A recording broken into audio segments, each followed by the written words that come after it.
The movie starts with a middle-aged man named Ritchie and a retired mafia boss doing shooting practice. Ritchie, a British citizen, is living in Spain to enjoy his retirement. Being a former mafia boss, Ritchie is no ordinary person. He lives in a luxurious house, showing off his wealth. One afternoon, Ritchie is having lunch with his daughter, Carmen.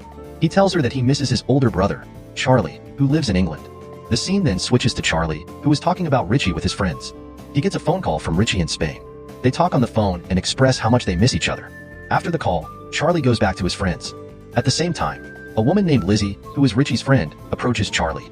She asks for Ritchie's phone number because she has liked him for a long time. Believing she is a good match for Ritchie, Charlie agrees and gives her the number. Elsewhere, a couple named Aaron and Lauren are walking down a quiet street in London. Aaron, a gang leader, is actually trying to set up Lauren by taking her to a gang in a narrow alley.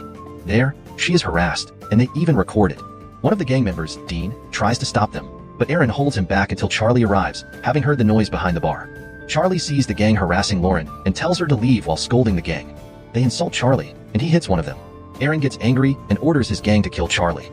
Soon after, Lizzie, who had just left the bar looking for Charlie, is shocked to find him dead in the alley.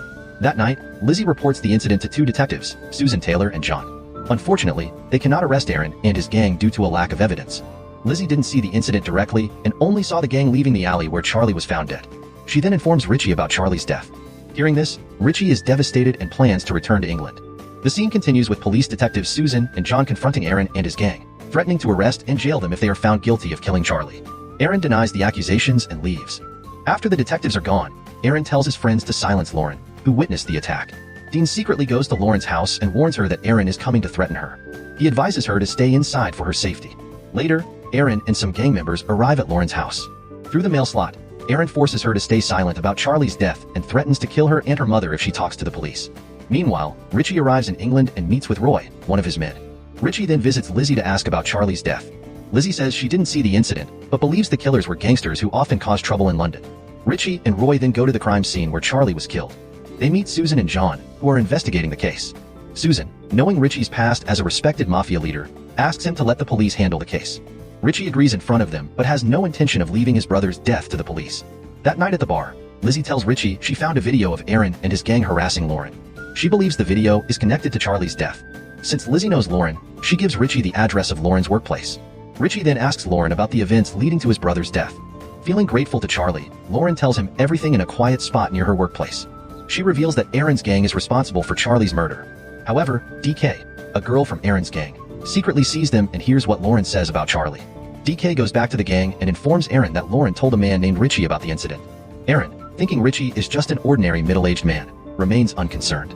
The scene changes to a flashback showing Ritchie and his mafia friends at Charlie's funeral. An old man named Arthur arrives, and Ritchie jokes that Arthur is too old to hang out with them. Arthur gets angry and says he almost beat Ritchie once. Everyone laughs, and Ritchie thanks Arthur for making his friends laugh. After the funeral, Ritchie visits Jack, a retired police commissioner living in a simple house. Ritchie asks Jack to help him find information about Aaron and his gang. Ritchie promises to give Jack some of his wealth to improve his retirement life.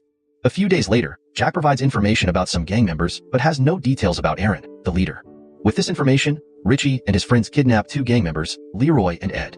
When Leroy and Ed see that their kidnappers are old men, they ignore Ritchie's questions about Aaron and insult Ritchie and his friends. They even threaten them. Ritchie and his friends laugh because Leroy and Ed don't know who they really are. When Ed insults Charlie, Ritchie loses his temper. Arthur, following Ritchie's orders, takes nails and a hammer from his bag. He nails Ed's hand and then uses a drill on Ed's feet. Leroy panics when he sees his friend being tortured. To avoid being tortured, Leroy agrees to help Ritchie and says he will lure Aaron out of hiding. Ritchie's friends doubt Leroy, but Ritchie agrees and lets him go. As soon as Leroy is free, he grabs a gun to shoot Ritchie. But Ritchie quickly shoots Leroy dead first. Ritchie says he didn't trust Leroy, he just didn't want to kill someone helpless. They all laugh again. Then, they realize Ed has died from the torture. Meanwhile, Aaron is annoyed that two of his members have disappeared. He suspects they were attacked by a rival gang. The next day, Ritchie goes back to Lauren for help in finding Aaron's gang. Lauren tells him that one of the gang members, JB, often hangs out in the parking lot. Feeling guilty about involving Lauren, Ritchie asks for her phone number. But before she can give it to him, Susan, the detective, arrives. Susan, who is Lauren's mother, asks Ritchie to keep her daughter out of this. The scene then switches to the parking lot. JB sees Arthur alone and thinks he's just a weak old man, so he tries to bully him. However, when Arthur pulls out a sword, JB, who is on a bicycle, quickly pedals away. Suddenly, a car stops in front of JB, causing him to fall. The car is driven by Ritchie's friends, and Arthur's presence in the parking lot was a trap. JB is kidnapped by Ritchie and his friends and is seen tied up in an abandoned building. Ritchie asks him about Aaron's location. JB, mocking them, refuses to give any information and insults Charlie. Furious, Ritchie beats JB to death. Ritchie's illness flares up after this, and he needs to go to the hospital. While getting treatment, he plans to lure Aaron out of hiding. A few days later, Aaron and his gang prepare weapons, expecting attacks from rival gangs. Suddenly, Lauren arrives at their headquarters. She tells Aaron that Ritchie has kidnapped and killed his missing gang members, and that Ritchie is currently in the hospital. During their conversation, Lauren gets a call from her mother. Aaron tells her to answer it so Susan won't get suspicious. After Lauren tells Aaron everything, he and his gang go to the hospital, taking her hostage. He orders his gang to search for Ritchie's room. 2 gang members find the room and shoot at the bed, thinking Ritchie is there. But Ritchie and his friends ambush them from behind and shoot them. Aaron hears the gunshots from the elevator and realizes Ritchie knew about his plan. He checks Lauren's phone and discovers she and Ritchie set him up. Angry, Aaron plans to kill Lauren, but Dean arrives just in time to help her and pushes Aaron to the ground. After that, a fierce shootout breaks out between Ritchie's group and Aaron's gang. Lauren, seeing the chaos, quickly calls Susan to come to the hospital. Meanwhile, Ritchie's group manages to kill Aaron's gang members one by one. Unfortunately, one of Ritchie's members gets shot in the hand and needs immediate treatment at the hospital. Soon after, Dean tries to save Lauren and take her away from the hospital. However, Aaron finds out and takes her hostage, forcing Ritchie to come out and face him. Ritchie and his friends come out of hiding and find Aaron ready to shoot. From behind, Dean manages to disrupt Aaron, causing his gun to fly towards Ritchie. Ritchie grabs the gun but struggles to load it. Aaron, pointing another gun at Ritchie, finds it out of bullets and cannot shoot him.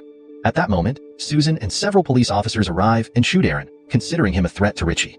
After the incident, Ritchie is lying in a hospital bed. Susan visits him to thank him for saving her daughter. A few days later, Ritchie throws a big party at the club. He meets Lizzie there, and she reveals her feelings for him. However, when he asks her to stay in Spain with him, Lizzie refuses because she doesn't want to leave England. At the end of the film, Ritchie's friends are sad about his departure to Spain, especially after they worked hard to avenge Charlie's death. But then, Ritchie surprises them by appearing behind them. They thought he had flown back to Spain in his private helicopter, but he tells them he has decided to stay in England with them. The film ends with Ritchie and his friends preparing to fight crime in London as a way to make up for their past sins. This is the end of the film. So the moral of the story is, if you ever find yourself retired in Spain, be prepared to drop everything and fly back to England to avenge your brother's death, team up with old friends, and accidentally become a crime-fighting vigilante. Also, never underestimate old men. They can still kick some serious butt.